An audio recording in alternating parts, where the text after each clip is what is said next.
দল কেন্দ্রীয় সংসদের সাবেক সফল সভাপতি এবং স্বেচ্ছাসেবক দলের সাধারণ সম্পাদক জনাব রাজীব আহসান উপস্থিত হয়েছেন। ছাত্রদল কেন্দ্রীয় সংসদের ঢাকা বিশ্ববিদ্যালয়ের সাবেক সফল সভাপতি বাংলাদেশ জাতীয়তাবাদী দল বিএনপির নির্বাহী কমিটির সদস্য জনাব হাসান মামুন উপস্থিত হয়েছেন। ছাত্রদল কেন্দ্রীয় সংসদের সাবেক সফল সভাপতি জনাব কাজী রনকুল ইসলাম শ্রাবণ ভাই এবং উপস্থিত আছেন বাংলাদেশ জাতীয়তাবাদী ছাত্রদল কেন্দ্রীয় সংসদের বিপ্লবী সভাপতি জনাব রাকিবুল ইসলাম রাকিব।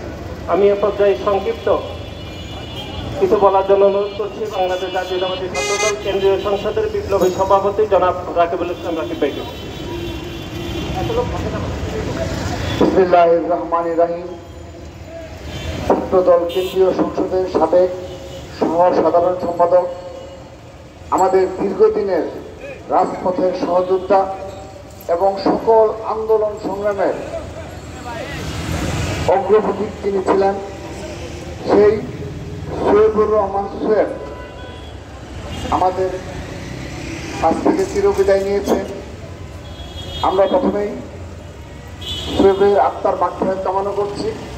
সুসন্তত পরিবারের প্রতি এবং তার বড় ভাই রয়েছে, পরিবারের সদস্যরা রয়েছে, তাদের সুসন্ত পরিবারের প্রতি সমবেদনা জ্ঞাপন করছি। সোহেব দীর্ঘদিন যাবৎ লিভার ক্যান্সারে আক্রান্ত ছিলেন। তিনি আহসান মিশন ক্যান্সার হাসপাতালে ভর্তি ছিলেন, সেখানেও আমরা ফুল রাখার চেষ্টা করেছি। ভারতীয় চিকিৎসা করতে গিয়েছেন। অতঃপর সর্বশেষ গতকালও আমরা আমাদের বিএনপি সম্মানিত ছাত্র বিষয়ক সম্পাদক আল্লাহ ইসলাম বকুল ভাই সহ আমরা ছাত্রদল কেন্দ্রীয় সংসদের এবং সাইদ মোহাম্মদ জুয়েল ভাই সহ শ্রাবণ ভাই সহ তারা রয়েছে, সবাই আমরা তার পাশে দাঁড়ানোর চেষ্টা করেছি।